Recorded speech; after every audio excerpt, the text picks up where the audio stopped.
people are doing. So, the Xiaomi 14 versus the OnePlus 12. Now, before we get into it, actually, I want to ask something. I want to know what you guys feel about this. So, I was thinking about the next camera comparison that I'm going to make with the Xiaomi 14. So, I had two phones in mind. Of course, the Xiaomi 13 Ultra, which, even though, yes, it is previous generation flagship, I think there are still areas where the 13 Ultra can actually trump the 14. So, yeah, there's definitely some merit to that comparison. There's definitely things that the 13 Ultra can do which are better. But I was also thinking about the S24 Ultra. And look, I get it. I know exactly what everybody's thinking. The S24 Ultra is too expensive. Why you compare to the Xiaomi 14? Should be comparing it to the Xiaomi 14 Ultra. Look, I get it. I understand. I know the prices, okay? It's the bloody reason why I'm comparing it to the Xiaomi 14. And yes, I will compare it when the Xiaomi 14 Ultra gets here. But at the moment, we only have the Xiaomi 14. And I think that I really want to find out, personally, I want to find out how close the Xiaomi 14 can get to the S24 Ultra. That's definitely something worth looking into, is it not? Because, well, I frankly don't know if the cameras in particular on the S24 Ultra are really worth all that money. Alright then, selfie video. See, the first time when I saw that, oh yes, the Xiaomi 14, it has 4K on the front cameras, my hopes got up so high up there. I was just like, yeah, that's the stuff of kings. No, that's just, it's so unfortunate just how horrible it looks. There's no two ways about it. It really does look horrible on the Xiaomi 14. It's not like it's a miracle on the OnePlus 12 either, but it's still so much better than the Xiaomi 14. It's just, the amount of noise, just, Jesus, tap dancing Christ, it's through the roof, and I don't really know why. I mean, anyways, audio quality now, on the face of it, it's pretty good on both. The Xiaomi 14 has monorized reduction, which most of the time sounds good, but sometimes my voice was more muffled. However, the OnePlus 12 does kind of the exact opposite, so quality-wise, they're both very good. But the approach is kind of the opposite for each, so, pick your poison. But whatever happens, for the love of God, do not use frontal sound on the Xiaomi 14. I compared the Xiaomi 14 against the Vivo X100 Pro for videos just a few days ago. You can check it out if you want. It sounds horrendous with frontal sound. So much better without it, and it makes no sense, I know, but that's just the way it is at the moment at least. And yeah, I know I didn't really take any portrait video of any kind because the Xiaomi 14 doesn't have selfie portrait video, and the rare portrait video is a pain in the ass, so I didn't really bother with it because the OnePlus 12 doesn't really have good portrait video, even though it can use a selfie camera, so I just didn't want to waste either of our time with it. Now, 4K with the rear cameras, there's a few things to keep in mind. So, the Xiaomi 14, you always want to use HDR video recording. This is not Dolby Vision, we'll get to it. This is just going to give you way better dynamic range. Now, in general, here's what I've found. The Xiaomi 14 is more stable with the exposure and contrast. It has more contrast than the OnePlus 12 most of the time. But the OnePlus 12, sometimes it has really good dynamic range and really good contrast, but it can kind of flicker around and it doesn't really stay stable, and it feels a little unprofessional when you're watching it, especially when it's kind of a backlit shot. You can see that it just doesn't look that nice. It doesn't look as professional. The Xiaomi, more often than not, is rock solid. Even though it might not be perfect or look as good as sometimes the OnePlus 12 can, the consistency is, in my opinion, much more important. Now then, ultrawide video. See, initially I kind of liked how the OnePlus 12 was looking, but as the video progressed, I kind of feel like the Xiaomi is maintaining a better balance in terms of contrast, in terms of the exposure, because it is preserving way more of the highlights, way more of the sun is being preserved as opposed to just how much it is being blown out on the OnePlus 12. Also, the general vibrance is a lot higher on the OnePlus 12, and I'm not really a huge fan of that. It could depend on personal preference, of course. And I just prefer how the Xiaomi looks, how it feels very much like a sunset, very much natural. Anyhow, let's move on to zoom. So, the Xiaomi 14 of course has the ultrawide camera, the main camera, and as you can tell, we have a slider zoom, which I'm not a fan of. I really despise slider zooms. It just feels so unnecessary. I always either undershoot or overshoot when I'm trying to zoom into a particular amount. Like I wanted to go to 3.2x, I went to 3.5, I believe, and it's an annoyance. Why not just give us the button prompts to go to the exact zoom that I want? After all, you don't want to use the medium zoom range. You always want to go to the optical zoom, especially when you're recording video. Don't even bother with anything in between. And as unfortunate as it sounds, the OnePlus 12 has the exact same problem. Look, The zoom is good. The 3x on both, they look stunning. I think the OnePlus 12 has slightly better quality, so it's better sharpness with the 3x, because the 3x sensor is incredible on the OnePlus 12. But both the Xiaomi 14 and the OnePlus 12, they need button prompts, and they don't have it. Now then, focusing. So this is, I think, one of the most difficult focusing subjects that I've had, because as you can tell, it's windy, and when you're trying to focus on something close up that's moving around this much, oh, it's gonna be difficult. And yes, the Xiaomi is struggling a little for sure.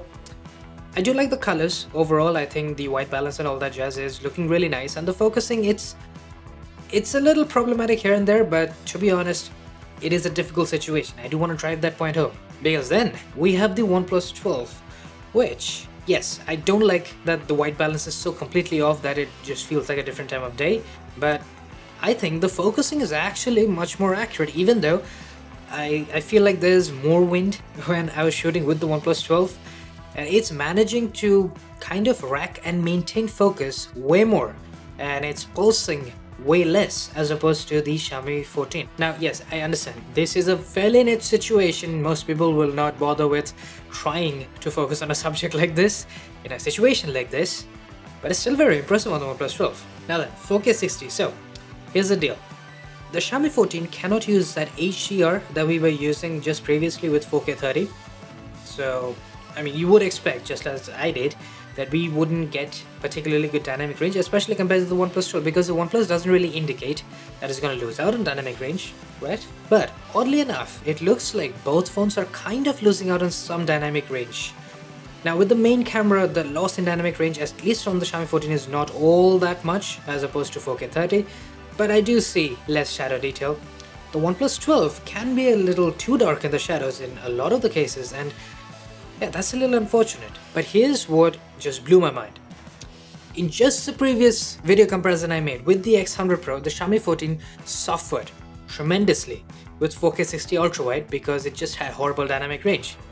This time, the ultrawide cameras on both phones, both the Xiaomi 14 and the OnePlus 12, they are performing significantly better than with the main cameras. Somehow, it is working out a lot better. Now, I don't really understand the reasoning behind it, but it is kind of impressive, isn't it? Like, it is the same backlit situation, and somehow both phones are handling it really bloody well. Now, since we were talking about HDR, let's check out Dolby Vision. So, here's the deal on both. The OnePlus 12 can shoot Dolby Vision, but it can also very easily transcode it to SDR, which is just Rec 709. The Xiaomi 14, it can shoot Dolby Vision as well, but at least far as I know, there isn't really any inbuilt method for transcoding Dolby Vision to SDR. There might be some convoluted way of having Dolby Vision transcoded on the Xiaomi 14 directly, but I haven't found it. So what I did was essentially take the Xiaomi 14's Dolby Vision clip and then just transcode it manually. Essentially, I gave the input color space as I think it was Rec 2020 and Gamma 2.6, and I converted it to Rec 709 and Gamma 2.4. So it looks pretty nice. It looks a little vibrant on the Xiaomi 14 as opposed to, I think, more natural colors on the OnePlus 12. And I kind of like the more details that we're getting on the OnePlus 12 as well. That's definitely something to keep in mind. Of course, we will get to a details test soon enough, but before that, let's talk about the log mode on the Xiaomi 14, and oh man, I absolutely am in love with it. It works really, really bloody well, and it's a pleasure to have. If you're a professional, you know exactly how useful log video can be. You can grade it all the way to high heaven, and it's 10-bit log, so the image isn't gonna crack or anything. You're gonna get beautiful results through and through. I mean, you can tell, right? I graded this one super far, and it's still maintaining itself so well. Everything is just the way it should look, and there's no artifacting, no color banding, nothing. But of course, I understand this is only for those who are actually interested and invested in log mode and can actually use it properly. But well, 8K, now that's something everyone can use, right? Unfortunately, I don't think stabilization is particularly good on both. Now, comparatively speaking, I think the Xiaomi 14 is handling stabilization a little bit better than the OnePlus 12. But to be completely fair, I have seen significantly better stabilization as opposed to both of them. So it is a little disappointing that 8K doesn't work as well even on the Xiaomi 14, although for the sake of this comparison, it does take a lead. Xiaomi 14 does have better 8K as opposed to the OnePlus 12. That's a fact. And now the details, obviously, we'll get to that in a moment. For that, let's check out super stable video. So we have a 1x and a 0.6x option, the ultrawide that is. This is 1x, and it's a little unfortunate on the OnePlus 12. It's just not able to handle the exposure all that well, and the details are just horrible on the OnePlus 12. It's pretty poor. I know it's trying to be, but the Xiaomi 14 has so much more sharpness and it looks so much better as opposed to the OnePlus 12. It's not over sharpening or anything like that. It just looks good.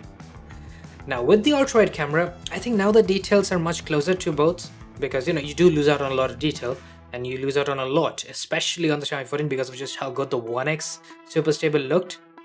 But to be entirely fair, the stabilization doesn't look like it's miles ahead. So I don't really see a massive point in using the ultra-wide camera because of just how much details you're losing on, especially true on the Xiaomi 14's case. The OnePlus 12 just doesn't have particularly good detail with Super Stable, so it's a little irrelevant there. But on the Xiaomi 14, I would definitely recommend that you go for 1x when you're trying to shoot Super Stable. Alright, now the coveted details test. So I do want to point one thing out. I used tap to focus on both phones, and no, the Xiaomi 14 did not overexpose because I used tap to focus. This is exactly how it looked, and I'm not really sure why it's so flat. It usually isn't. Usually it's the OnePlus 12 that gives you a more flat result, but in this case, obviously the Xiaomi didn't really manage the contrast all that well. But that's all irrelevant because we gotta check out details, right? So zooming into 500%, and this is like about as good lighting as you could possibly have. This daylight that I shot this in, and it's very close. I do think the OnePlus 12 has a little bit more sharpness, just a pinch more detail that I can see. It's very minor, and to be honest, 4K and a 500% crop on top of that, I don't think it's all that relevant. However, 8K, similar subjects, that way you can even tell how much more detail you get over 4K. And yeah, we have the same exact problem with the exposure on the Xiaomi 14. It's a little mind-blowing. But regardless, as you can tell, zooming into 500%, both of them have a lot more detail than 4K, obviously, but the Xiaomi feels less artifacted. Like, there is grain in the Xiaomi 14, but the OnePlus 12 has a lot of noise reduction artifacts that I can see, maybe some sharpening going on as well, a pinch of haloing around some of the edges. So honestly, not a huge fan of how the OnePlus 12 looks. It is sharper than the Xiaomi 14, but the Xiaomi 14 retains a much more naturally detailed look, which I think is more important. Now, of course, finally we have the ultra-wide camera, and this time it's the Xiaomi 14 that is handling the exposure perfectly. The OnePlus 12 is not really doing a very good job. You can tell it's just a pinch too bright in some of the highlights, but of course, for the sake of this particular test, the details are what matter, and they are very, very similar. I don't think there's much to say here, except for the fact that I think the OnePlus 12 has slightly more artifacting and noise reduction artifacts in there as opposed to the Xiaomi 14, which does seem to have more grain, but the artifacting is way less. It just goes to show that Xiaomi 14 in general will not process the video as much, and whether you like it or not, that's up to you. Now, a night mode video, not low light, night mode, because the Xiaomi 14 actually has a dedicated night mode for videos, and man, the details on that thing are beautiful. This is as good night mode or nighttime video as you can get from, say, the X100 Pro or the iPhone 15 Pro Max. It really is that good, and that's very impressive. As opposed to the OnePlus 12, which doesn't really give us anything as such. At least with the main camera, I kind of want the versatility to shoot in low light. This isn't like it's horrible low light or ultra low light. This is just basic nighttime video, and the difference is more than obvious. The Xiaomi 14 is significantly better with both noise reduction and the detail preservation. Now then, finally we have slow motion. This is 1080p 240, and the Xiaomi 14 actually looks more detailed and just generally a little bit better as opposed to the OnePlus 12. Now, OnePlus isn't bad, but there's definitely more detail being preserved on the Xiaomi 14. Even the resolution is the same. It's kind of the similar story as we saw with the Super Stable. 1080p video in general looks a little bit better on the Xiaomi 14 as opposed to the OnePlus 12. Now, as you would expect, neither of these phones have 4K 120, which is just horrible, it's sad, it sucks balls. There's really nothing much else to say. So that brings us to the end of this comparison, and I gotta admit, I think the Xiaomi 14 really took the lead here. And there's two ways to look at it. You can see it from my personal perspective, which is that yes, the Xiaomi 14 has really nice 4K 30. I personally really like the colors and contrast that we got, as opposed to the OnePlus 12, which is just inconsistent. But the reason I'm picking the Xiaomi 14 should be pretty obvious. The log mode. That's stunning. Sensational log mode that we have from the Xiaomi 14. Oh yes, it's all I care about. And to be entirely fair, any smartphone that gives me a log mode, it'll automatically be my pick. That's just the way I roll. Now, if you don't care about it, there are obviously people who don't give a rat's ass about log mode. So for them, I still think the Xiaomi is gonna be the winner because yes, there are problems. We have terrible selfie video on the Xiaomi 14, so that's a pretty major downside. But the 4K 30 I think it looked better as opposed to OnePlus 12. The 4K 60 was a bit of a mixed bag. The 1080p, both super stable and slow-mo, both of them looked a little bit better in terms of the quality on the Xiaomi 14. We had better 8K on the Xiaomi 14. So overall, when you think about it, when you stack everything together, it really makes sense that most people would want to pick the Xiaomi 14 because it's just in general a little bit better than the OnePlus 12 in most cases, isn't it? So, but that said, I do hope you guys enjoyed, found this helpful, and we'll be seeing you guys sooner with more. Cheers.